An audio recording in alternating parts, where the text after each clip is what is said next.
안녕하세요.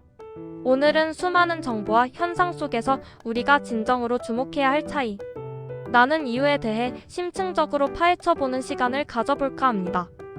왜 어떤 것은 특별하게 느껴지고 또 어떤 것은 우리의 삶에 깊은 울림을 주는지 그 비밀을 함께 탐구해보는 흥미진진한 여정이죠.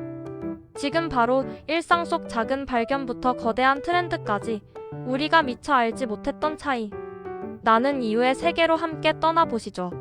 먼저 우리가 흔히 쓰는 말이지만 그 의미를 다시 한번 짚어봐야 할 단어들, 바로 차이, 이유, 의미에 대해 이야기해볼게요. 이 단어들이 어떻게 조합되어 우리의 인식과 감각을 깨우는 강력한 메시지를 만들어내는지 함께 살펴보겠습니다. 이게는 무언가를 지시할 때 사용하는 지시대명사죠. 특정 대상이나 상황을 딱 짚어낼 때 쓰이는데 여기에 바로라는 강조어가 붙으면 그 효과는 극대화됩니다. 바로는 시간적 간격이 없음을 나타내기도 하지만 어떤 사실을 강조할 때 더 자주 쓰여요. 예를 들어 이게 바로 내가 찾던 거야 라고 말하면 그 대상이 얼마나 간절하고 특별한지 단번에 전달할 수 있죠. 단순히 이것이 아니라 이것이야말로라는 강력한 의미를 부여하게 되는 겁니다. 웹 검색 결과에서 언급된 것처럼 지금, 이제, 당장과 바로는 미묘한 뉘앙스 차이를 가집니다. 바로는 특히 어떤 일이 다른 일 다음에 즉시 일어나는 것을 설명할 때 혹은 현재의 중요성을 강조할 때 사용되면서 그 순간의 특별함을 부각시키는 역할을 합니다. 그럼 차이는 뭘까요? 차이는 두 대상이나 개념이 서로 구별되는 점을 의미합니다.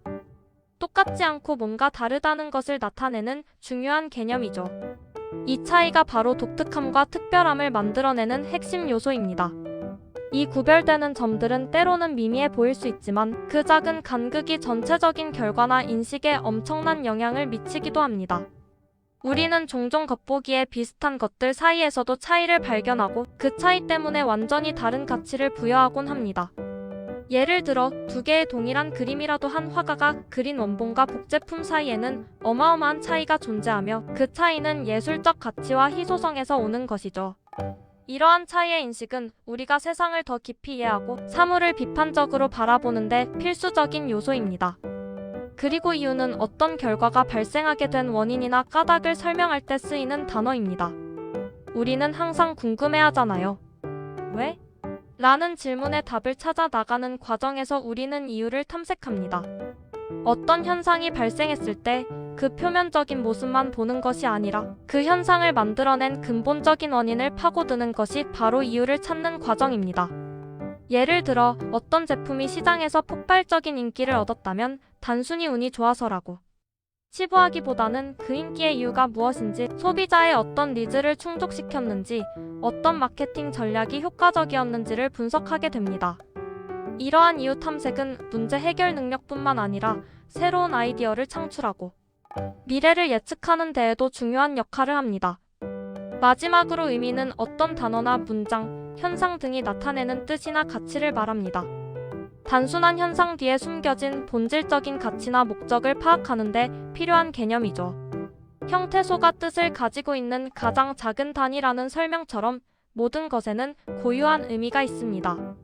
우리가 어떤 행동을 할 때 그 행동이 가지는 의미를 생각하는 것은 우리의 삶의 방향성을 부여하고 더 나아가 우리가 추구하는 가치가 무엇인지를 명확히 해줍니다. 때로는 눈에 보이는 결과보다 그 과정이나 의도가 가지는 의미가 훨씬 더 중요하게 여겨지기도 합니다. 예를 들어 자원봉사활동은 당장 물질적인 이득을 가져다 주지 않지만 타인에게 도움을 주고 사회에 기여한다는 점에서 깊은 의미를 가집니다. 이처럼 이게 바로 차이나는 이유라는 표현은 어떤 현상이나 대상이 특별하고 독특한 이유와 그 본질적인 의미를 강력하게 지시하고 강조할 때 사용되는 매우 함축적이고 강력한 문구라고 할 수 있습니다. 우리는 이 5가지 핵심 단어, 이게 바로, 차이, 이유, 의미가 어떻게 결합되어 우리의 인식을 넓히고 삶의 깊이를 더해주는지 앞으로의 이야기들을 통해 더욱 명확하게 이해하게 될 것입니다. 우리가 지금부터 탐구할 모든 이야기는 바로 이 차이 나는 이유에 대한 것이 될 겁니다. 이제 구체적인 사례들을 통해 이 차이 나는 이유가 어떻게 우리의 일상과 생각에 영향을 미치는지 함께 확인해 보시죠. 첫 번째로 우리가 흔히 접하는 두 가지 개념인 가스라이팅과 스톡홀름 증후군의 차이. 나는 이유에 대해 이야기해 보겠습니다.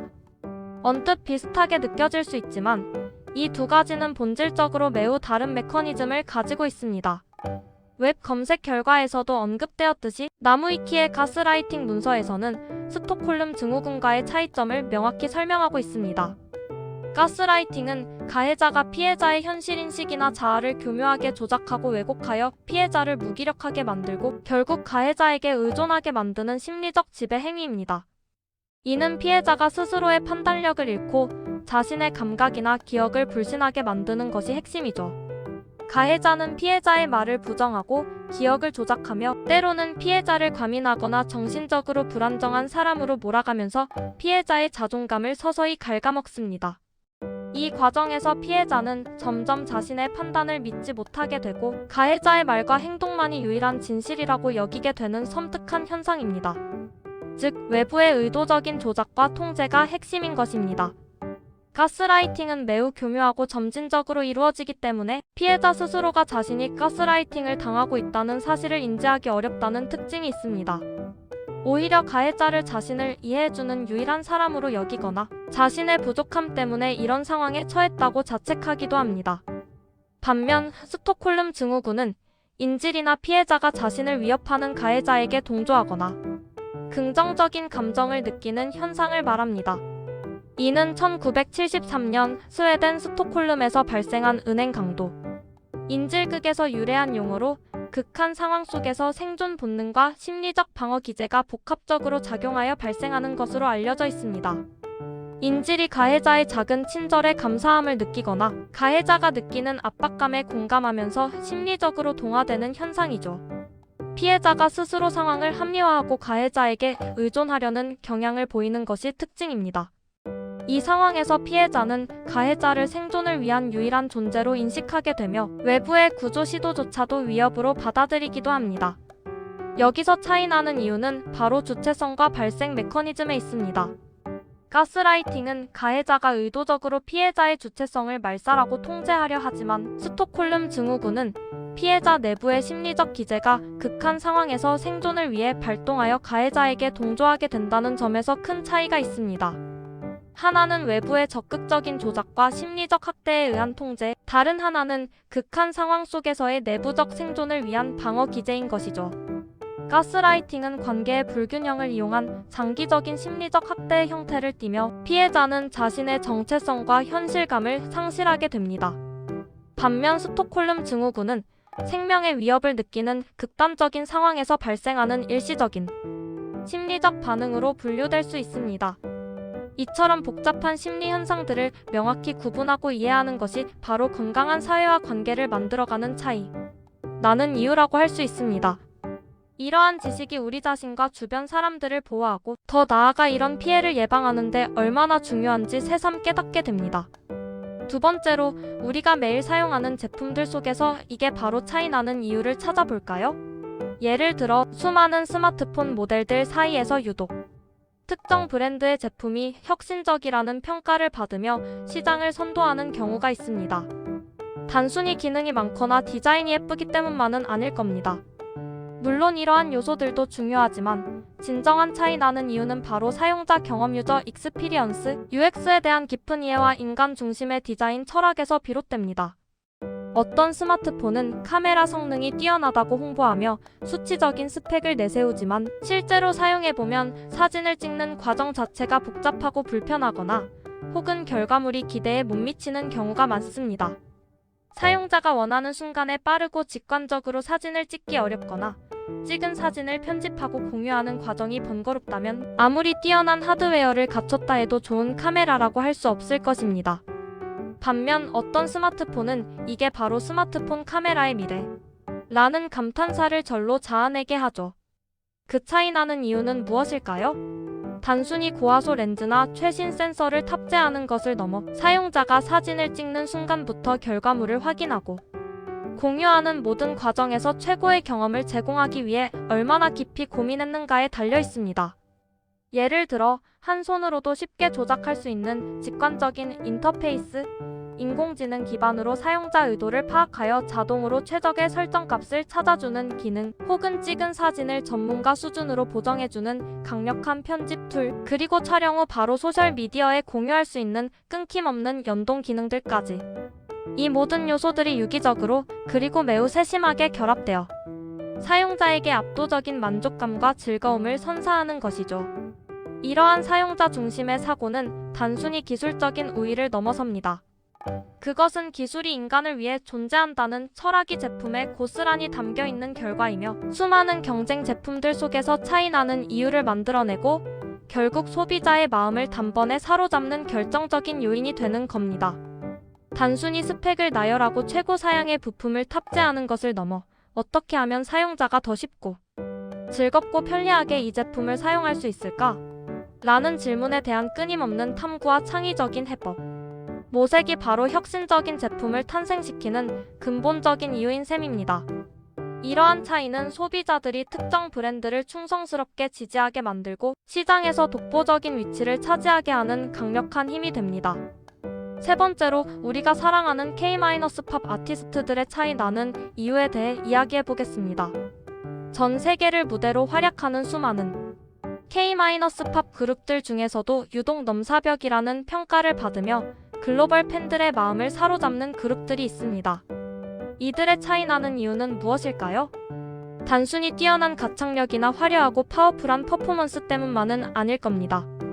물론 이러한 요소들도 K-팝의 정체성을 형성하는 매우 중요한 구성 요소이지만, 진정으로 팬들을 열광시키고 깊은 감동을 선사하며 지속적인 사랑을 받게 하는 차이 나는 이유는 바로 진정성 있는 스토리텔링과 팬들과의 깊은 유대감 형성, 그리고 음악을 통한 메시지 전달에 있습니다. 예를 들어 어떤 K-팝 그룹은 데뷔 초부터 자신들의 성장 과정을 솔직하고 투명하게 공유하며 팬들에게 깊은 공감대를 형성합니다. 힘든 연습생 시절의 고뇌, 수많은 좌절과 역경 속에서도 포기하지 않고 꿈을 향해 땀 흘리며 나아가는 모습은 팬들에게 단순한 아이돌이 아닌 함께 성장통을 겪고 희망을 나누는 동반자로서의 의미를 부여하죠. 이들이 발표하는 곡들 역시 단순한 사랑 노래를 넘어 젊은 세대의 고민, 꿈과 희망, 위로와 공감, 때로는 사회 문제에 대한 비판적인 시각까지 담아내며 듣는 이들에게 깊은 울림과 사유의 기회를 선사합니다. 이게 바로 우리가 이 그룹을 사랑하는 이유 라고 팬들이 외치는 것은 이들이 보여주는 음악과 무대뿐만 아니라 그들의 삶과 철학, 그리고 진솔한 메시지에 깊이 공감하고 자신을 투영하기 때문입니다. 이러한 진정성은 아티스트와 팬덤 사이의 단순한 소비 관계를 넘어선 강력한 정서적 유대감을 형성합니다. 또한 팬들과 소통하는 방식에서도 차이 나는 이유를 분명히 발견할 수 있습니다.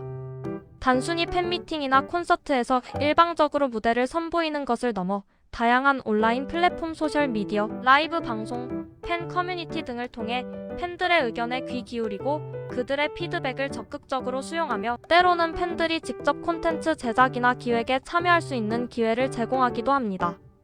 이러한 팬 참여형 소통은 팬들에게 우리가 아티스트의 성장에 직접 기여하고 있다는 소속감과 자부심을 안겨주며 단순한 소비자를 넘어선 강력한 팬덤을 구축하는 핵심적인 이유가 됩니다. 팬들은 아티스트의 활동에 깊이 관여하며 그들의 성공을 자신의 성공처럼 여기고 함께 기뻐하고 슬퍼하는 동반자적 관계를 형성하게 됩니다. 이러한 진정성 있는 스토리텔링과 팬들과의 깊은 유대감, 그리고 음악을 통해 전달되는 시대정신과 메시지가 바로 수많은 K-팝 그룹들 사이에서 이게 바로 차이 나는 이유를 만들어내고 전 세계 팬들의 마음을 영원히 사로잡는 강력한 원동력이 되는 것이죠. 그들의 음악은 단순한 엔터테인먼트를 넘어 많은 이들에게 영감과 위로를 전달하고 문화적 장벽을 허물며 전 세계인을 하나로 연결하는 중요한 문화적 콘텐츠로 자리매김하는 깊은 의미를 가집니다. 네 번째로, 우리가 살고 있는 사회 속에서 이게 바로 차이 나는 이유를 만들어내는 리더십에 대해 이야기해 볼까요? 수많은 조직과 단체에서 다양한 리더들이 존재하지만 그들 중에서도 유독 빛나는 리더들이 있습니다. 저 사람이 바로 우리를 이끌어갈 리더다 라는 찬사를 받으며 구성원들의 전폭적인 지지와 신뢰를 얻는 리더들의 차이 나는 이유는 무엇일까요? 단순히 높은 직위나 부여된 권위 때문만은 아닐 겁니다. 오히려 그런 형식적인 권위보다는 리더 개인의 역량과 인품, 그리고 팀원들을 대하는 태도에서 그 차이 나는 이유를 찾아볼 수 있습니다. 그 차이 나는 이유는 바로 명확한 비전 제시 능력과 구성원들의 잠재력을 최대한 이끌어내는 능력, 그리고 어려움 속에서도 흔들리지 않는 강한 책임감과 윤리의식에 있습니다. 탁월한 리더는 단순히 현재의 문제 해결에만 급급하지 않습니다. 그들은 미래를 내다보는 깊은 통찰력과 전략적 사고로 조직이 나아가야 할 명확하고 설득력 있는 비전을 제시합니다.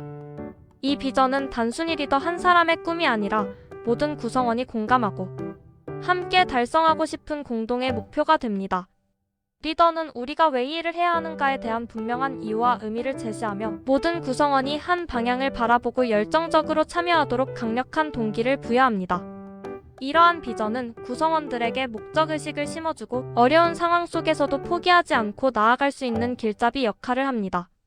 여기에 더해 진정한 리더는 구성원 개개인의 강점과 약점, 그리고 숨겨진 잠재력을 정확히 파악하고 그들이 스스로 역량을 최대한 발휘할 수 있는 최적의 환경을 조성합니다. 단순히 지시하고 통제하는 상사의 역할에 머무는 것이 아니라 멘토이자 조력자로서 신뢰를 바탕으로 자율성을 부여하고 실패를 두려워하지 않고 새로운 것에 도전할 수 있도록 적극적으로 격려하고 지원합니다. 때로는 작은 실패를 통해서도 더 큰 성장을 이룰 수 있도록 기회를 제공하며 구성원들이 스스로 문제를 해결하고 성장할 수 있는 능력을 키워줍니다. 이게 바로 내가 이 리더를 믿고 따르는 이유다 라고 구성원들이 생각하게 만드는 것은 리더가 보여주는 인간적인 면모와 진정한 존중, 그리고 구성원의 성장에 대한 깊은 관심에서 비롯됩니다. 위기 상황에서도 흔들림 없이 냉철한 판단력을 유지하고 복잡한 문제 속에서도 핵심을 꿰뚫는 통찰력으로 현명한 해결책을 제시합니다. 또한 솔선수범하여 책임을 지고 필요할 때는 과감하게 희생하는 모습은 구성원들에게 강력한 신뢰를 주고 저 사람이라면 어떤 어려움도 헤쳐나갈 수 있을 거야 라는 확신을 심어줍니다. 더불어 윤리적인 기준을 항상 준수하며 투명하고 공정한 리더십을 보여주는 것은 조직의 건강한 문화를 만들고 구성원들의 자긍심을 높이는 데 결정적인 역할을 합니다. 이처럼 명확한 비전 제시, 구성원에 대한 깊은 이해와 잠재력 개발 지원, 그리고 신뢰와 책임감을 바탕으로 한 소통이 바로 평범한 리더와 차이 나는 위대한 리더를 구분하는 결정적인 이유가 되는 겁니다.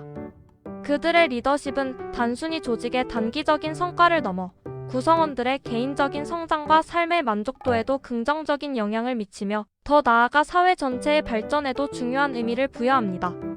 그들은 단순한 관리자가 아니라 사람들의 마음을 움직이고 변화를 이끌어내는 진정한 영감을 주는 존재인 것입니다. 마지막으로 우리 자신의 삶 속에서 이게 바로 차이 나는 이유를 만들어내는 성장에 대해 이야기해 보겠습니다. 우리는 모두 각자의 속도와 방식으로 성장하며 살아가지만 어떤 사람들은 유독 압도적인 성장세를 보이며 주변의 감탄과 부러움을 동시에 자아내기도 합니다. 이들의 차이 나는 이유는 무엇일까요? 단순히 타고난 재능이나 우연한 행운 혹은 외부적인 환경 때문만은 아닐 겁니다. 물론 이러한 요소들도 영향을 미칠 수 있지만 진정한 차이 나는 이유는 바로 꾸준하고 깊이 있는 자기 성찰과 배움에 대한 끊임없는 갈망, 그리고 실천을 통한 변화 추구에 있습니다. 성공적인 사람들은 자신의 강점과 약점을 정확하고 냉철하게 파악하고 이를 개선하기 위해 끊임없이 노력합니다. 그들은 내가 왜 이 부분에서 어려움을 겪고 있지? 어떻게 하면 지금보다 더 나은 결과를 만들 수 있을까? 내게 부족한 점은 무엇이며 어떻게 보완할 수 있을까? 라는 질문을 스스로에게 꾸준히 던지며 그 이유를 찾아 해결책을 모색합니다. 이러한 자기 성찰은 단순히 과거를 반성하는 것을 넘어 현재의 자신을 객관적으로 평가하고 미래를 위한 구체적인 발전 방향을 설정하는 강력한 동기가 됩니다. 그들은 자신의 한계를 인정하되 그 한계에 갇히지 않고 끊임없이 도전하며 성장하려 합니다. 또한 이들은 지식과 경험을 쌓는 것에 대한 갈증이 매우 큽니다. 단순히 책상에 앉아 이론을 학습하는 것을 넘어 다양한 분야의 책을 읽고 전문가들의 강연을 찾아 듣고 새로운 기술이나 트렌드를 익히기 위해 적극적으로 노력합니다. 주변의 성공 사례를 분석하며 이 사람이 성공한 이유는 무엇일까? 를 깊이 탐구하고 그 성공 요인들을 자신의 것으로 만들기 위해 부단히 애씁니다. 실패로부터도 배우기를 주저하지 않으며 실패를 단순한 좌절이 아닌 값진 배움의 기회로 삼는 태도를 가집니다. 웹 검색 결과에서 가수 나비 씨의 임신.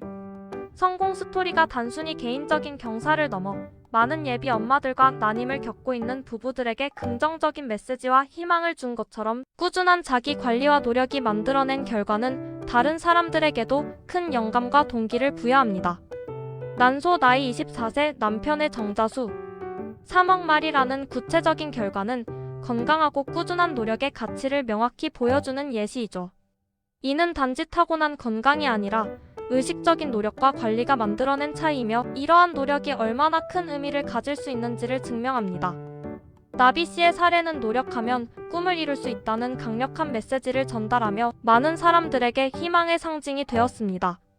이처럼 자신의 부족함을 인정하고 끊임없이 배우고 발전하려는 의지, 그리고 그 과정에서 얻은 지식과 경험을 바탕으로 삶의 방향을 능동적으로 설정하고 실천하는 것이 바로 우리가 평범한 삶을 넘어 차이 나는 성장을 이룰 수 있는 결정적인 이유가 됩니다. 이러한 지속적인 성장은 우리에게 새로운 기회를 제공하고 삶의 만족도를 높이며 더 나아가 주변에도 긍정적인 영향을 미치게 됩니다. 이 모든 과정이 우리에게 깊은 의미를 부여하며 오늘 이야기는 여기서 마무리 짓겠습니다. 지금까지 시청해주셔서 진심으로 감사합니다.